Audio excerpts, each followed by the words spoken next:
So here we have just before, during and after, and if you could hit that again there for us, Billy. You can see the tile is going to cover the front.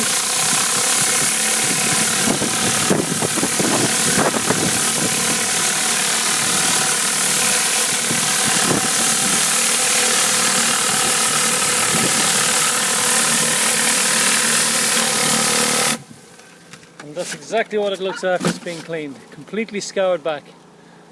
So from very heavy grime, as you can see, and we can bring it back virtually to an etch.